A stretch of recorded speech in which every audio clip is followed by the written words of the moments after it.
What's up, and welcome back to Interpreting the Stars, where today we're bringing it back to our Saw marathon of films with the fifth film in the series. It's Saw 5. If anything, this is where things get a little bit tacky for me.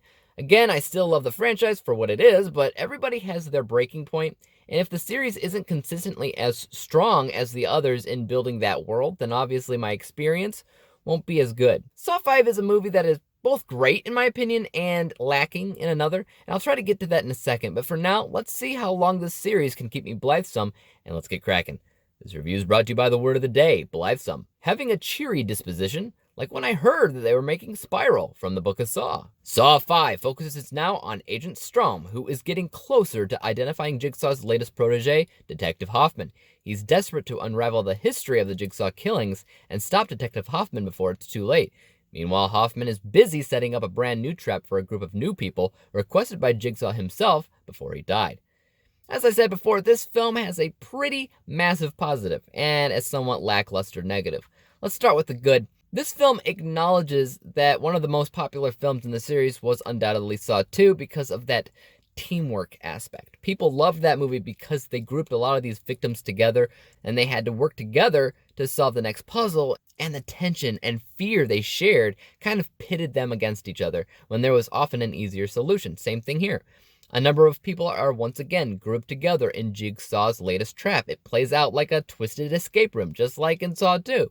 And I was a huge fan of the play on word riddles that Jigsaw uses in that aspect of the film. It was a ton of fun. And for the first time in a few films, I actually felt like these victims were worthwhile Jigsaw victims that fit his idealism. That being said, the film unfortunately runs into a bit of a snag with the side story, or actually it's the main story of the film, and that's the whole Agent Strom investigating Detective Hoffman thing. It was boring, and just exposition after exposition to maybe explain more things in the series that you might have wondered about.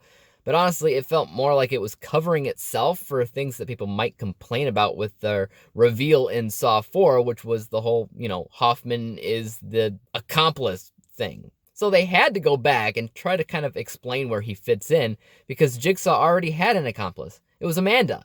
And even though they squeezed Hoffman's purpose in this film in a way that technically makes sense, logic tells me it still doesn't, because Hoffman and Amanda didn't actually ever interact, which I don't think is remotely possible, not in this universe where everything connects.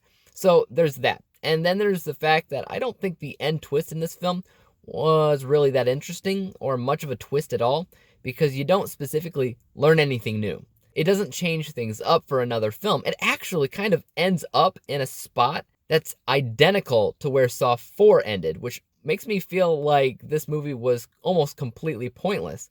There was one thing in this film, that was foreshadowing something in a sequel. And that was early on in the film when Jigsaw's widow gets something from him as a part of his will, and you don't know what it is that he gives her until a later film. From my experience, that's the only hint this film gives us, and it's the only reason to watch this film from a continuity standpoint. The rest of it, if you enjoyed it, really just comes down to a twisted fun time. Again, the biggest thing you'll probably remember from this film is maybe the opening sequence with the swinging pendulum, maybe these group of victims, maybe some of the traps that they go through.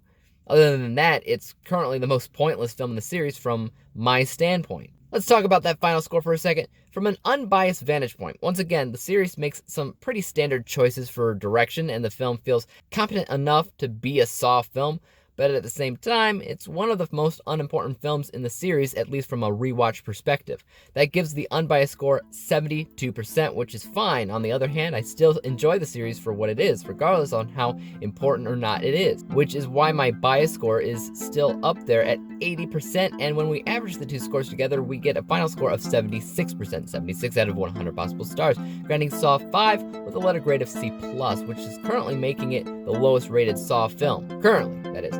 We still have a little ways to go, so we'll see. Tell me your thoughts about Saw 5 in the comments down below. If you can distinguish it from the rest of the films in the series, what's the main thing that sticks out in your mind? Is it one of the traps? Is it one of the characters? What? Let me know. As for YouTube, you know what to do. Hit the subscribe button if you like this review, because there's more like it coming out. Hit the thumbs up button, because that always helps out my channel. And don't forget about the little bell icon, because that'll help notify you when I come out with my next review. Until then, peace out!